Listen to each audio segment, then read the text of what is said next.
ஓம் சாந்தி.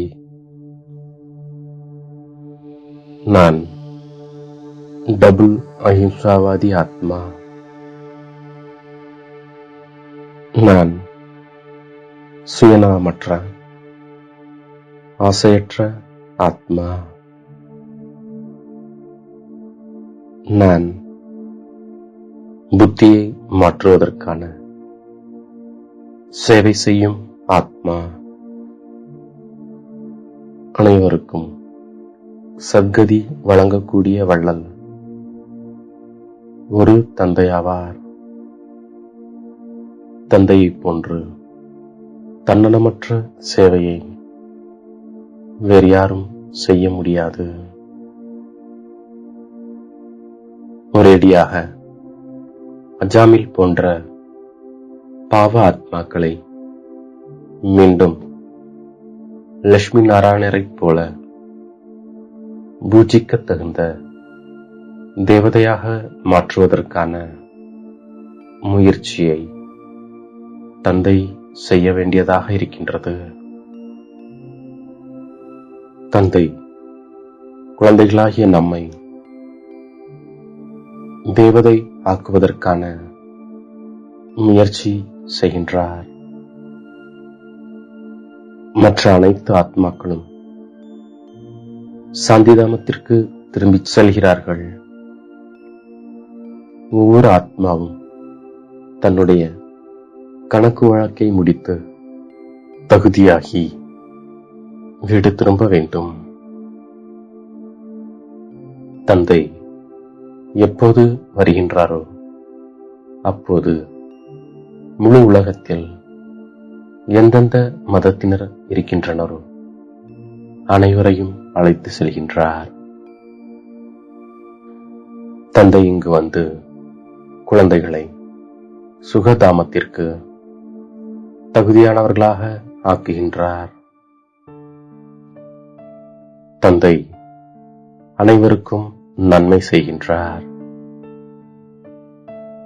படைப்பவராகிய எல்லையற்ற தந்தை வந்து அனைவருக்கும் முக்தி, ஜீவன் முக்தி கொடுக்கின்றார்.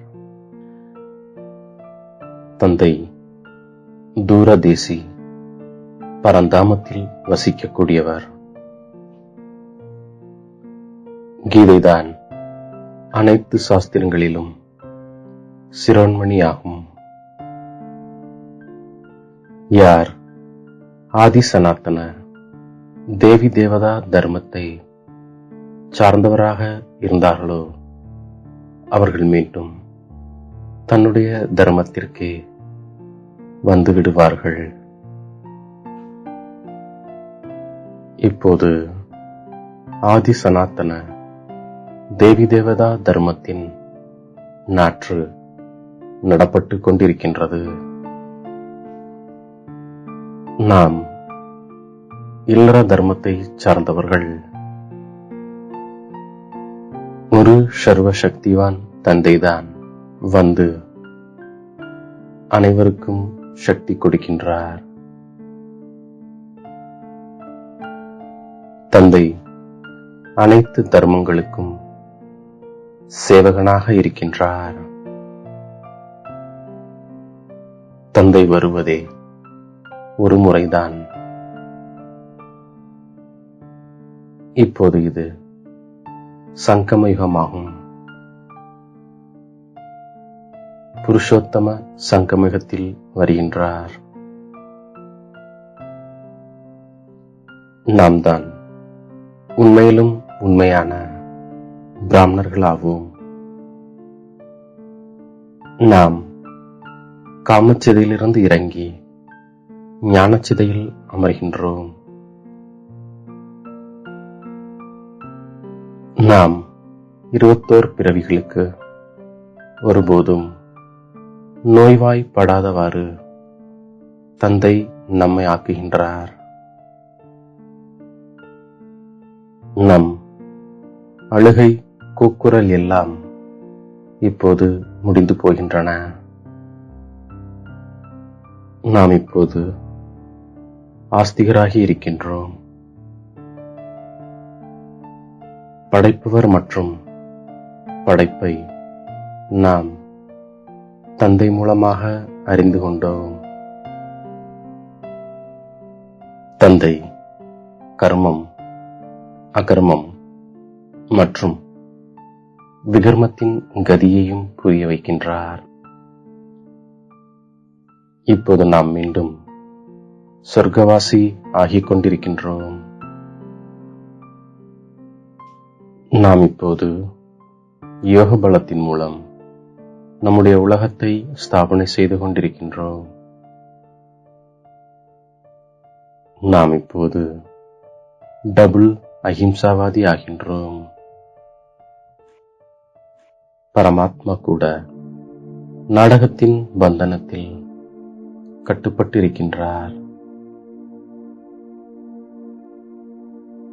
தேகத்தின் அனைத்து பந்தனங்களையும் விடுத்து மனதினால் ஒருவரையே நினைவு செய்வதால் நாம் அனைவரும் தூய்மையாகி விடுகின்றோம். இது ஈஸ்வரிய விஸ்வ வித்யாலயமாகும். இது போன்ற வித்யாலயம் வேறு எதுவும் இருக்க முடியாது. இங்கே ஈஸ்வரன் தந்தை வந்து முழு உலகத்தையும் நரகத்திலிருந்து சொர்க்கமாக மாற்றுகின்றார். நாம் தந்தையை நினைவு செய்யும் பொழுது தமோ பிரதானத்திலிருந்து சதோ பிரதானமாக ஆகிவிடுகின்றோம். பசுபதிநாத் தந்தை வந்து காம விகாரத்திலிருந்து விடுவித்து நம்மை தூய்மையாக்குகின்றார். தந்தை வந்து அனைவருக்கும் சத்கதி கொடுப்பதால் சிவத்தந்தையின் சிவ ஜெயந்தி வைரத்திற்கு சமமானதாகும். தந்தை நம்மை பொன்னான உலகத்திற்கு அழைத்து செல்கின்றார்.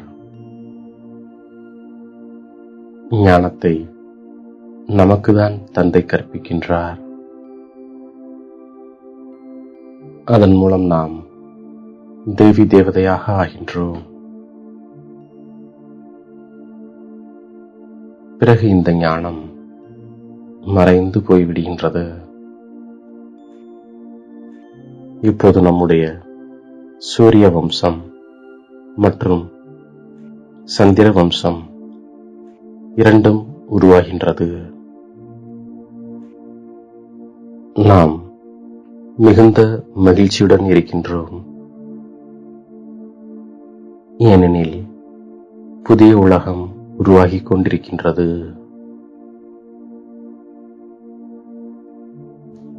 நாம் டபுள் அஹிம்சாவாதியாகி யோக பலத்தின் மூலம் இந்த நரகத்தை சொர்க்கமாக ஆக்குகின்றோம்.